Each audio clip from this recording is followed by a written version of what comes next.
What's going on, guys? Got another little review for you this week. This is going to be on a new company that I haven't reviewed before. It's a Japanese company called Ima, I-M-A.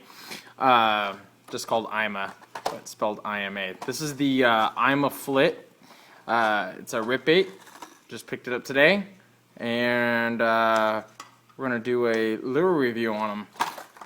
You can see I got two of them. Some of the stuff it says on the back here, you can check it out. You can pause it and read it if you choose. So yeah, anyway, here it is. Two Ima Flits. Let's go ahead and take a good look at them.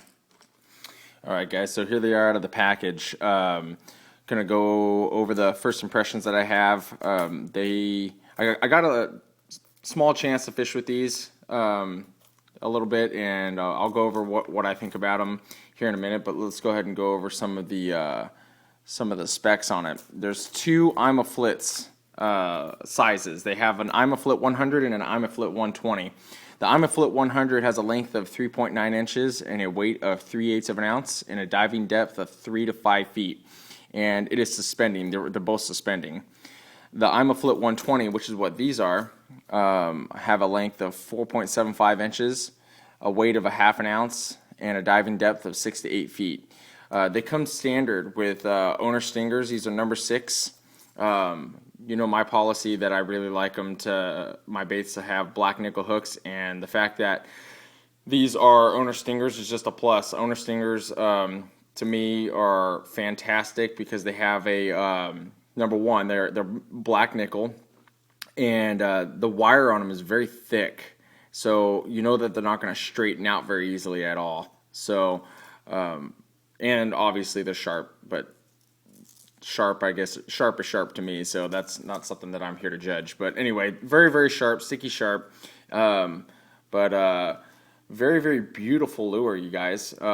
This is a Japanese bait, and usually Japanese baits, they take a little bit more pride in the appearance of their baits, so you usually pay for that a little bit more too, but that's neither here or there. You can see right on the back here, it says Ima Flit 120. Or it says Flit 120. So let's go over what they say about what they say about the bait a little bit. First thing you're going to notice about this bait, more than likely, is the bill. It's a narrow bill, long and skinny. This is the 120 size, so it's fairly proportionate for the size, but you can see it's very narrow. So move that out of the way so we can focus on this. So they talk about the bill a little bit as being made for the bait. They talk about how most companies will make a bill on a bait to dictate how the action is going to go into the water for that bait, where they say that this bait, the bill or the body of the bait dictates the action. So that's the second thing that you're probably going to notice about this bait is the body of it it almost looks like it's triangular. It's got a flat side there, and it's almost got a flat top on it. And they talk about this bait going into a resembling the shape of a herring, which includes gizzard shad and threadfin shad. And it says giving a similar cadence, resulting in a much user-friendly, less tiring lure. So I don't know about all that, but I know that the shape of it is definitely different than anything that I have. Go ahead and show you. Go ahead and show you a pointer if I can get it out.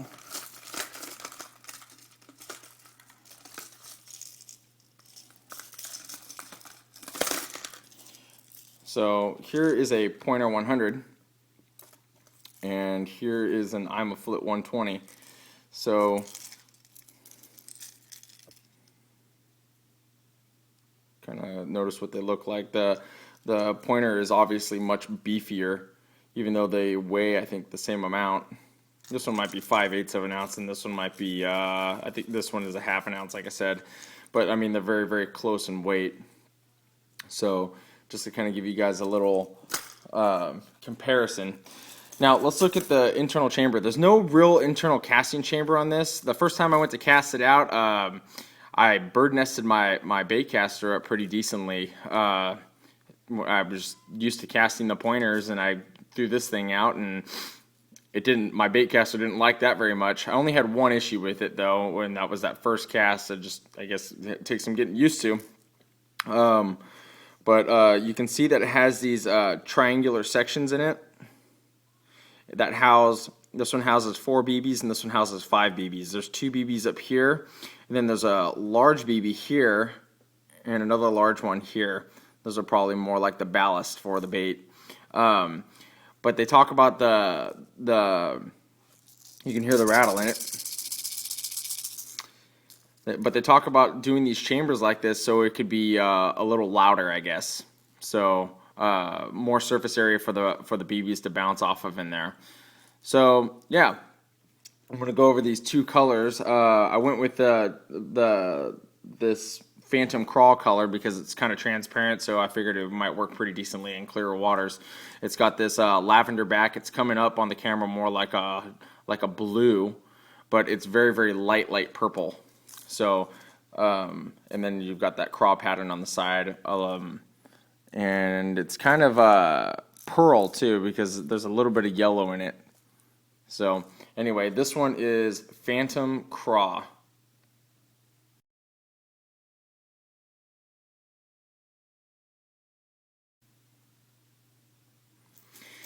And the next one, which was my favorite, is Matte Bluegill. Matte Bluegill has this black back. You can see it says Flit 120.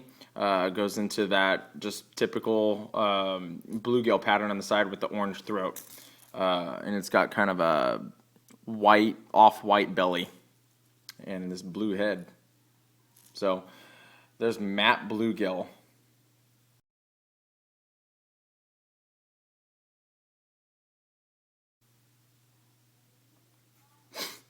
We'll go ahead and do a measurement here for you. Measuring from the tip ring all the way to the rear ring is just under 4 3/4 inches. And if you measure the bill as well, you get just over 5 1/8 inches. So very long jerkbait here, you guys.